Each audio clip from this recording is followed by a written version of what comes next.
10 ఏళ్ళు పదవిలో ఉన్న వ్యక్తి ముఖ్యమంత్రిగా పనిచేసి, కేంద్ర మంత్రిగా పనిచేసి, రాష్ట్ర మంత్రిగా పనిచేసి, ఎంపీగా పనిచేసి, ఎమ్మెల్యేగా పనిచేసి 40 సంవత్సరాలు ప్రజా జీవితంలో ఉన్న వ్యక్తి ఎంత అక్కసు వెళ్ళగక్కుతున్నాడో, ఏ రకంగా మాట్లాడుతున్నారో మీరు ఆలోచన చేయండి. ఇవాళ ఆయన బాధ అంత ఒక్కడే. ఆ ముఖ్యమంత్రి కుర్చీలో నల్లమల అడవులో నుంచి వచ్చిన ఒక రైతు బిడ్డ, రైతు కొడుకు అక్కడ కూర్చుంటే కడుపు మండి నా కన్న కొడుకు అక్కడ కూర్చుంటాడని ఆ సచివాలయం ఉన్నదాన్ని కూలగొట్టి కడితే ఇది పోయి వాస్తు, ఆయన వాస్తు కోసం అని కూలగొట్టిండు, కట్టిండు, బానే ఉంది. ఎవరికి వాస్తు అక్కరకు వచ్చిందే? అది మనకు అక్కరకు వచ్చింది, మీకు అక్కరకు వచ్చింది, నాకు అక్కరకు వచ్చింది, మా ఎంకన్నకు, మా పొన్నం ప్రభాకర్కి అక్కరకు వచ్చింది. దశ దిశ అని 2 ఉంటాయి. దశ బాగుంటే దిశతో పని లేదు. నీ దశ గుడిసేటది కాబట్టే నువ్వు పోయి ఫామ్ హౌస్లో పడ్డావయ్యా. ఇప్పటికన్నా అర్థం చేసుకో. ప్రజలు నీ నుంచి ఏం ఆశించిండ్రు? ప్రజలకు నువ్వేం ద్రోహం చేసినావు? ఇవాళ ప్రజలు ఏం మార్పు కోరుకున్నారు? ఇవాళ నిరుద్యోగ యువకులు వాళ్ళ జీవితాలతో మార్పుతో పాటు తెలంగాణ రాష్ట్రంలో పాలకుల మార్పు జరగాలని ఇవాళ ప్రజా ప్రభుత్వాన్ని ఇచ్చిండ్రు. ఇవాళ మేము వచ్చి కూర్చున్నామో లేదో, సర్దుకున్నామో లేదో, ఎక్కడ కుండ ఉందో, ఎక్కడ గిన్నె ఉందో, ఎక్కడ పొయ్యి ఉందో వంటొందామనే లోపలనే మీరు వండలేదు, మీరు ఉపాసం మానబెడుతురని మా మీద ప్రచారం చేస్తున్నాడు. నేను ఒక్కటే మీకు చెప్పదలుచుకున్నా, 3650 రోజులు అధికారంలో ఉన్నాయన నువ్వు వీళ్ళకి ఎందుకు ఉద్యోగ నియామకాలు ఇవ్వలేదు? 70 రోజుల్లో మేము ఇచ్చినాం కదా. 70 రోజుల్లో దాదాపుగా మేము 25,000 ఉద్యోగాలు ఇవాళ భర్తీ చేసినాం. స్టాఫ్ నర్సులు కావచ్చు, సింగరేణి కార్మికులు కావచ్చు, పోలీసులు కావచ్చు, ఇవాళ గురుకుల టీచర్లు కావచ్చు, దాదాపుగా 25,000 ఉద్యోగాలు మేము వచ్చిన 70 రోజుల్లోనే నియామకాలు చేపట్టినాం. ఇవి మీ కళ్ళకు కనిపిస్తలేవా అని నేను వారిని అడుగుతున్నా.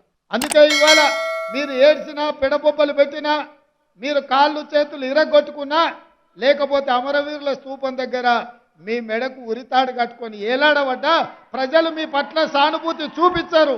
ఎందుకంటే ఈ రాష్ట్రాన్ని కొల్లగొట్టిందే మీరు, ఈ రాష్ట్రాన్ని దోసుకున్నదే మీరు. ఇవాళ ఈ దోపిడీ ప్రభుత్వం వద్దని ప్రజలు మిమ్మల్ని తిరస్కరించారు. ఇప్పటికైనా ప్రజా తీర్పును గౌరవించి ప్రధాన ప్రతిపక్ష నాయకుడిగా శాసనసభకు రా. ఈ నియామకాలకు ఉద్యోగ అవకాశాలు వచ్చిన ఈ విద్యార్థులను అభినందించు, ఈ గురుకుల పాఠశాల ఉపాధ్యాయులను అభినందించు. ఎందుకంటే భవిష్యత్ తరాలను తయారు చేసి ఈ దేశ సంపదను సృష్టించేదే ఈ ఉపాధ్యాయులు. గత ప్రభుత్వం విద్య మీద ఖర్చు పెట్టింది 6%. మా ప్రభుత్వం దాన్ని 10 నుంచి 12% పెంచి ఈ గురుకుల పాఠశాలలను బలోపేతం చేసి ఎస్సీ, ఎస్టీ, మైనారిటీ, ఓబీసీ విద్యార్థులకు ఉద్యోగ ఉపాధి అవకాశాలు కల్పించేటట్టు ఈ రోజు వసతులను పెంచుతాం. రుణమాఫీ చేయి నేను కూడా అనవచ్చు.